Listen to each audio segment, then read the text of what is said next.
Hello students, welcome to commerce मेरी जान। Student, इस वीडियो में हम डिस्कस करेंगे हमारी क्विज नंबर 12। जैसा कि आपको पता है, हम डेली आपको कॉमर्स से रिलेटेड क्विज प्रोवाइड कराते हैं, जिसमें 10 क्वेश्चन होते हैं जो आपकी सभी कॉमर्स रिलेटेड वैकेंसी के लिए इंपॉर्टेंट होते हैं। यदि आपने अभी तक क्विज अटेम्प्ट करना स्टार्ट नहीं किया है तो आज रात को 9 बजे से जरूर स्टार्ट कीजिए, और आपसे यदि कोई क्विज मिस हो गई है तो वो भी आप जरूर अटेम्प्ट कीजिए। ये क्विज बिल्कुल फ्री होती है, फ्री आपको टेस्ट मिलता है, पीडीएफ मिलती है और रिजल्ट भी हम बताते हैं, और फर्स्ट रैंक आने वाले को 1500 एमसीक्यू बुक हम प्रोवाइड कराते हैं। क्विज देने से आपको पता चलेगा आप 500-600 बच्चों में कहां स्टैंड करते हैं। तो पहला हमारा क्वेश्चन है, स्टडी द फॉलोइंग ट्रांजैक्शन, और पूछा क्या है, फ्लो फंड हमसे पूछा है कि फ्लो फंड किस सिचुएशन के कारण अराइज होगा। तो सबसे पहले हमें दिया गया है raising of short term loan, goods purchase for cash, payment of bonus in form of share, issue of share in lieu of raw material. तो डी हमारा करेक्ट आंसर हो जाएगा। केवल डी हमारा किस में आ रहा है, फोर्थ सिचुएशन में आ रहा है। यदि आपने फंड फ्लो के कुछ क्वेश्चन किए हैं तो आपने कंक्लूजन निकाला होगा। फंड फ्लो केवल तभी अराइज होता है जब एक करंट अकाउंट और एक नॉन करंट अकाउंट में चेंज होता है। वो करंट अकाउंट चाहे करंट असेट से रिलेटेड हो, चाहे वो करंट अकाउंट चाहे करंट असेट से रिलेटेड हो, चाहे करंट लाइबिलिटी से। इसी तरीके से non current account non current asset और नॉन करंट लाइबिलिटी दोनों से ही रिलेटेड हो सकता है। जिन अकाउंट में चेंज आ रहा है, यदि वो दोनों अकाउंट करंट अकाउंट है या दोनों ही नॉन करंट अकाउंट है तो फंड फ्लो अराइज नहीं होगा। ऊपर की तीनों सिचुएशन में दोनों अकाउंट या तो करंट है या दोनों ही नॉन करंट है, इसलिए फंड फ्लो अराइज नहीं होगा।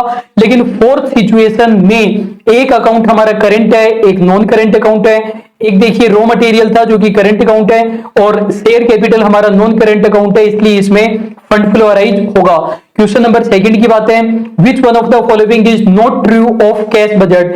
कैश बजट के बारे में इनकरेक्ट स्टेटमेंट हमसे पूछा गया है। द शॉर्टेज और excess of cash would appear in the particular period, कि कैश का जो भी शॉर्ट या एक्सेस है वो पर्टिकुलर पीरियड के लिए शो होगा। बिल्कुल सही बात है, आप जिस पीरियड का कैश बजट बना रहे हो उस पीरियड का शॉर्टेज या एक्सेस शो हो जाएगा। All inflow would arise before outflow for those period, ये बात भी सही है। पहले इनफ्लो अराइज होता है, उसके बाद में आउटफ्लो होता है। आपकी जेब में यदि 500 रुपीज ही है तो आप 600 रुपए तो खर्च कर ही नहीं सकते हैं। Only revenue nature cash flow are shown, ये हमारा फॉल्स स्टेटमेंट है। चाहे हमारी कैश बुक हो, चाहे हमारा कैश फ्लो स्टेटमेंट हो, चाहे कैश बजट हो, सभी प्रकार के कैश रिसिप्ट और कैश पेमेंट को रिकॉर्ड किया जाता है। डी बोल रहा है proceed from issue of share capital is shown as an inflow, ये भी हमारा ट्रू है। शेयर इशू करने से पैसे आए वो हमारा इनफ्लो ही तो है, तो इनफ्लो के रूप में उसको शो कर दिया जाता है। क्वेश्चन नंबर 3 बोल रहे हैं मार्जिन ऑफ सेफ्टी हमें दिया गया है, प्रॉफिट दिया गया है, सेल्स दिया गया है, फिक्स्ड कॉस्ट क्वेश्चन हमसे जानना चाहता है। तो बिल्कुल अच्छे से आप देखना, यदि आप क्वेश्चन को कॉन्सेप्चुअल तरीके से करेंगे तो आपसे क्वेश्चन करेक्ट होने की संभावना ज्यादा है, और यदि आप रटेंगे तो बहुत सारे क्वेश्चन आपसे नहीं हो पाएंगे। टोटल सेल्स हमें दी गई थी 3 lakh rupees, margin of safety हमें दी गई है 2 लाख, मार्जिन ऑफ सेफ्टी हमें दी गई है 80,000। तो देखो हमें पता है कि इन दोनों का डिफरेंस क्या हो जाएगा, ब्रेक इवन सेल्स हो जाएगा। टोटल सेल्स का मतलब आप समझते ही हैं, मार्जिन ऑफ सेफ्टी हमारी वो सेल्स होती है जिसके कारण से प्रॉफिट होता है, दोनों को आपने माइनस किया तो ये हमारी ब्रेक इवन सेल्स आ गई। अगली बात, मार्जिन ऑफ सेफ्टी का हमारा फॉर्मूला क्या होता है, profit divided by PV ratio. तो इसके अंदर यदि हम वैल्यू पुट कर देते हैं, मार्जिन ऑफ सेफ्टी हमें दी गई है 80,000, प्रॉफिट हमें दिया गया है 20,000, पीवी रेशियो को हम x मान लेते हैं तो x की वैल्यू हमारी आ जाएगी 0.25। इसको आप परसेंटेज में 25% बोल सकते हैं। किसी सेल्स पर यदि मैं पीवी रेशियो अप्लाई करता हूं तो उससे हमारा क्या आएगा, कंट्रीब्यूशन आएगा। तो ब्रेक इवन सेल्स का मैं 25% निकाल लेता हूं। 2,20,000 का 25% हमारे कितना होता है, 55,000 रुपए होता है। ये 55,000 रुपए वैसे तो हमारा क्या है, कंट्रीब्यूशन है, क्योंकि ये पीवी रेशियो लगाकर हमने निकाला है। और कंट्रीब्यूशन में क्या क्या इंक्लूडेड होता है, profit plus fixed cost included होती है। लेकिन हमने ये पीवी रेशियो बीईपी वाली सेल्स पर लगाया है जिसमें कॉस्ट इंक्लूड होती ही नहीं है, केवल प्रॉफिट प्रॉफिट इंक्लूड होता ही नहीं है, केवल फिक्स्ड कॉस्ट ही इंक्लूड होती है, इसलिए 55,000 हमारी फिक्स्ड कॉस्ट हो जाएगी। यदि कोई कंफ्यूजन हो तो आप थोड़ा सा पीछे जाकर के फिर से देख लेंगे। क्वेश्चन नंबर 4 की हम बात करते हैं, लेबर रेट ऑफ पे variance can be calculated by which one of the following equation.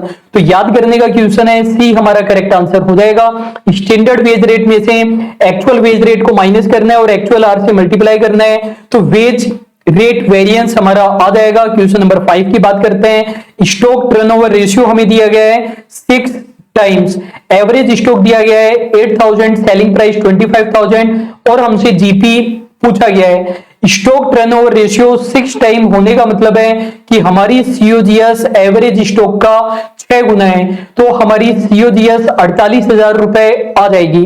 अब सेलिंग प्राइस कॉस्ट का 125% है, तो इसका 25% हमारा जीपी हो जाएगा, 12,000 रुपए हमारा करेक्ट आंसर हो जाएगा। नेक्स्ट हमारी क्वेश्चन है क्वेश्चन नंबर 6, ओपनिंग स्टॉक हमें दिया गया है 50,000, closing stock 60,000, COGS 220, stock turnover ratio पूछा गया है, तो हमें एवरेज स्टॉक निकालना पड़ेगा, दोनों को प्लस करके 2 से मल्टीप्लाई करना है, 55,000 आ जाएगा। सीओजीएस 220 दी गई है, ऊपर 220 हम लिख देते हैं, स्टॉक टर्नओवर रेशियो हमारा 4 आ जाएगा। स्टूडेंट, कुछ बच्चे और कुछ टीचर ये कहते हैं कि एग्जाम में ऐसे क्वेश्चन नहीं आएंगे जिनमें 2, 3, 4 मिनट लगने वाली है।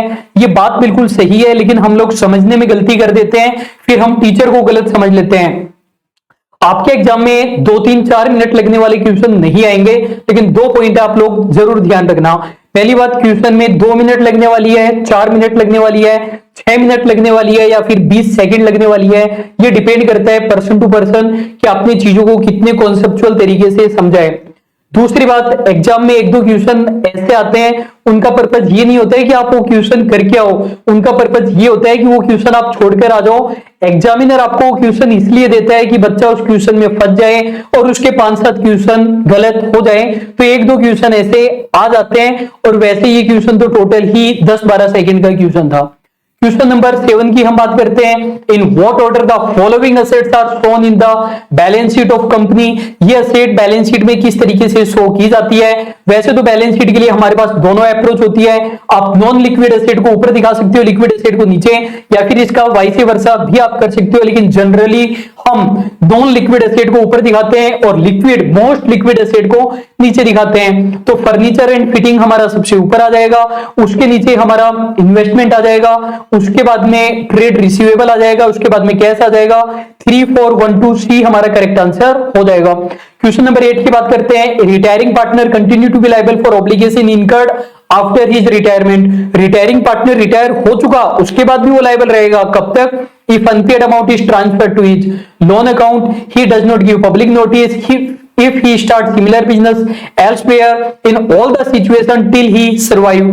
B हमारा करेक्ट आंसर हो जाएगा। यदि पार्टनरशिप फर्म से आप रिटायर हो गए तो पब्लिक को बताना तो पड़ता है कि भैया मैं रिटायर हो गया, अब फर्म जो भी करेगी उसके लिए मैं रेस्पॉन्सिबल नहीं रहूंगा और मैं जो करूंगा उसके लिए फर्म रेस्पॉन्सिबल नहीं रहेगी। अगर नहीं बताया तो वो कंटिन्यूसली रेस्पॉन्सिबल रहेगा।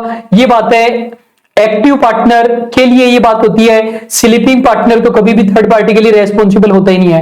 क्वेश्चन नंबर 9 की बात करते हैं, basic difference between static budget and flexible budget. स्थायी बजट और लोड स्केल बजट में अंतर पूछा गया है। A flexible budget consider only variable cost but static budget consider all cost. Flexible budget allow management latitude in meeting cost where static budget based on fixed standard. Flexible budget applicable for a single department only but static budget for entire production facility.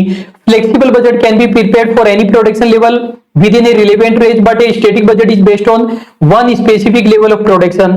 जिन बच्चों ने static budget और flexible budget की definition नहीं पढ़ी उन बच्चों का ये क्वेश्चन रॉन्ग हो जाएगा, क्योंकि जो एग्जामिनर ऑप्शन देगा वो सभी ऐसे ही देगा कि एक में स्टैटिक वर्ड आ रहा है, एक में फ्लेक्सिबल आ रहा है। आपको उसका मीनिंग याद रखना है। स्टैटिक बजट एक ही प्रोडक्शन लेवल के लिए बनाया जाता है, फ्लेक्सिबल बजट इस तरीके से पर यूनिट में बनाया जाता है कि वो सभी प्रकार के प्रोडक्शन लेवल के अकॉर्डिंग एडजस्ट हो सके। तो हमारा डी करेक्ट आंसर हो जाएगा। स्टूडेंट, लास्ट हमारे क्वेश्चन है question number 10, insufficient working capital in any enterprise में आल्सो रिजल्ट इनटू। यदि हमारे पास वर्किंग कैपिटल कम है तो उसका क्या परिणाम हो सकता है? हम चेंजेस को अडॉप्ट नहीं कर पाएंगे, ओवर कैपिटलाइजेशन हो जाएगा, ट्रेड एंड कैश डिस्काउंट हमें नहीं मिल पाएगा और सेल्स हमारी कम हो जाएगी, प्रोडक्शन हमारा कम हो जाएगा, सब कुछ सही है, केवल सेकंड वाला रॉन्ग है। तो 1, 3, 4 हमारा करेक्ट आंसर हो जाएगा। रीजन क्या है? देखो वर्किंग कैपिटल ना हमारे पास कम होनी चाहिए ना हमारे पास ज्यादा होनी चाहिए। यदि वर्किंग कैपिटल हमारे पास कम है तो हम नए नए चेंजेस को अडॉप्ट नहीं कर पाएंगे, कोई भी अपॉर्चुनिटी उसका बेनिफिट नहीं ले पाएंगे। और कैपिटलाइजेशन तो हो ही नहीं सकता क्योंकि ये इनसफिशिएंट की बात कर रहे हैं। वर्किंग कैपिटल कम है मतलब कैश वगैरह हमारे पास कम है तो ज्यादा गुड्स नहीं खरीद पाएंगे, नहीं खरीदेंगे तो कैश एंड ट्रेड डिस्काउंट कैसे मिलेगा। वर्किंग कैपिटल कम है तो फिर हमारे पास रॉ मटेरियल कम है, ज्यादा प्रोडक्शन नहीं कर पाएंगे, ज्यादा प्रोडक्शन नहीं करेंगे तो सेल्स भी नहीं हो पाएगा। इसलिए 1, 3, 4 हमारा करेक्ट आंसर आ जाएगा। स्टूडेंट आपको ये क्विज केवल 8-10 मिनट की लगती है लेकिन इसके पीछे हमारी 1.5 घंटे की मेहनत छुपी हुई होती है। तो यदि आपको इस क्विज से कुछ बेनिफिट हो रहा है, यूजफुल लगती है तो इस क्विज को आपको लाइक जरूर करना है इस वीडियो को, वरना आप मुझसे कुछ दिनों बाद में शिकायत करेंगे कि सर आपने वो क्विज क्यों बंद कर दी, वो बहुत ज्यादा यूजफुल थी। यदि आपके लिए यूजफुल है तो आप शो कीजिए, यहां पर हमें लगना चाहिए कि 500-700 बच्चे इस वीडियो का वेट करते हैं। अगर हमें नहीं लगेगा तो फिर हम क्विज को कैसे कंटिन्यू कर पाएंगे। आपको थोड़ा सा भी बेनिफिट है इस वीडियो को लाइक किए बिना नहीं जाना है। और यदि आप हमारा पेड कोर्स ज्वाइन करना चाहते हैं तो ज्वाइन कर सकते हैं। अभी 27 जून को आप लोगों के लिए 20% डिस्काउंट हम लेकर के आ रहे हैं। तो यदि JVVNL का कॉन्सेप्चुअल कोर्स या 21 हाई क्वालिटी मॉक टेस्ट या RPSC कॉलेज लेक्चरर का कोर्स ज्वाइन करना चाहते हैं तो कर सकते हैं। अभी के लिए बस इतना ही। Thank you so much.